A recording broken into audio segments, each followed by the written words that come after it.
안녕하세요. 저는 차움 신경근골격센터 센터장을 맡고 있는 재활의학과 전문의 김덕영입니다. 족저근막염이 생기는 이유는 지나치게 많이 사용하는 거하고 충격, 대표적인 증상이 아침 첫발 통증이라고 하거든요. 손상이 있었던 날 밤에 그냥 자고 자는 동안에 이제 유착이 되고 다시 충격이 꽝 들어가면서 이제 유착이 찍 찢어지면서 염증이 심해지는데, 그것이 반복되다 보면 족저근막 뒤꿈치 부착 부위에 염증이 생기는 것, 그것이 족저근막염입니다. 요즘에 맨발 걷기가 굉장히 이슈가 되고 있어서 많은 분들이 하고 계신데, 정확하게 말씀드리면 맨발로 걷는 운동을 하는 것은 발바닥에 다양한 자극을 줄 수 있어서 좋은 운동이라고 할 수 있습니다. 일부러 감각 자극을 많이 주기 위해서 신발을 벗고 맨발로 훈련하는 경우도 있어요. 그래서 맨발 걷기가 분명히 좋은 장점들이 있지만 맨발 걷기가 위험한 경우도 있습니다. 여러 가지 질환이 있거나 형태적인 변형이 있으신 분이 무턱대고 아주 딱딱한 바닥에서 맨발로 걸으시는 것은 여러 가지 질환을 유발시키는 위험 요소로도 작용할 수 있기 때문에, 일단 발에 크게 문제가 없고 형태적인 문제가 없으신 분들이 맨발 운동 하실 것을 추천하고요. 만약에 그런 문제가 있는 것을 극복하기 위해서 맨발 운동을 원하신다면 될 수 있으면 좀 푹신한 바닥, 예를 들어서 진흙같이 조금 충격을 흡수해주는 바닥이라면 맨발 걷기 할 수 있겠고, 모래사장에서 걷는 운동도 되게 좋을 수 있죠. 하지만 딱딱한 바닥에서 문제가 있으신 분들이 맨발 걷기 하는 것은 없던 질환도 더 유발시킬 수 있는 위험 요소가 있기 때문에 잘 알고 하셔야 되고요.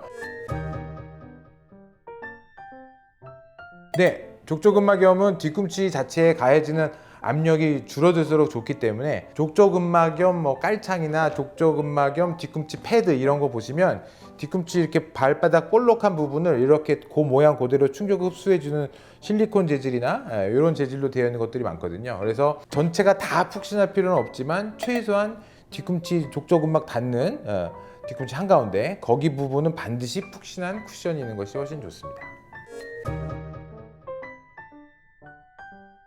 X입니다. 왜냐하면 신발을 오래 신으면 본인이 가지고 있는 문제점, 예를 들어서 발이 밖으로 쓰러진다든가 안으로 쓰러진다든가 요족 같은 게 있어서 앞부분이 많이 다른다든가 평발 때문에 안쪽이 다른다든가 이렇게 신발에 서서히 변형이 오는데, 변형이 생긴 신발을 계속 신게 되면 변형이 더 증가합니다.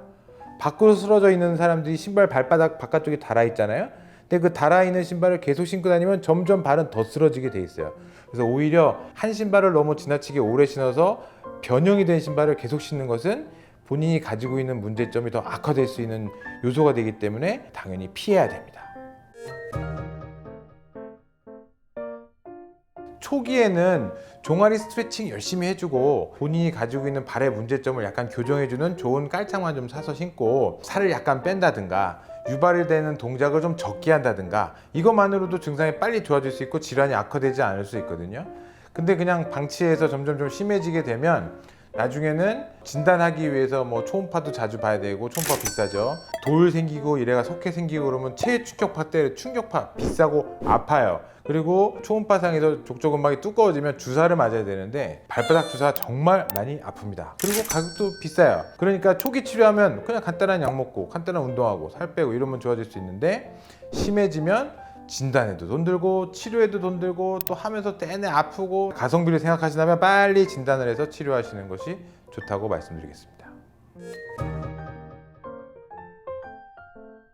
유착이 됐다가 다시 찢어지는 순간이 염증이 더 증가되는 시점이라고 아까 처음에 말씀드렸는데, 그래서 아침 첫발 통증이 반복될수록 악화되는 거라고 보시면 되거든요.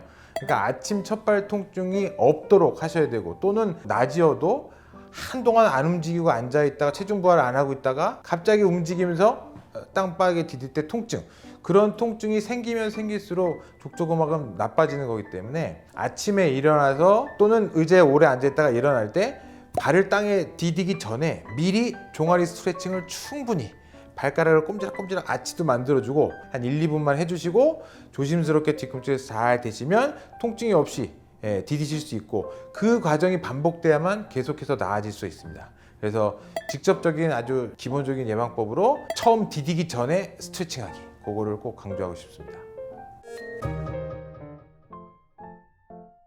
아침에 일어나서 번갈아서 저렇게만 해주셔도 굉장히 자극이 잘 됩니다. 그렇죠, 저렇게 앉아서 햄스트링하고 종아리를 최대한도로 스트레칭할 수 있는 좋은 방법입니다. 손바닥 하늘 보게 해서 쭉 겨드랑이 쪽으로 당겨주시겠어요? 상체에도 좋은 자극이 되는 운동이 되겠죠. 누우시고 다리를 쭉 올려서 반대쪽 무릎을 세워주세요. 네, 그렇죠. 똑같이 쭉 당겨주시면 누운 자세에서 아침에 일어나기 전에 저렇게 스트레칭 하실 수 있습니다.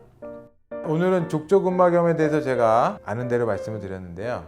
아직 말씀 못 드린 것도 많으니까 궁금하신 점이 있으면 댓글로 알려주시고요. 또 말씀드리도록 하겠습니다. 감사합니다.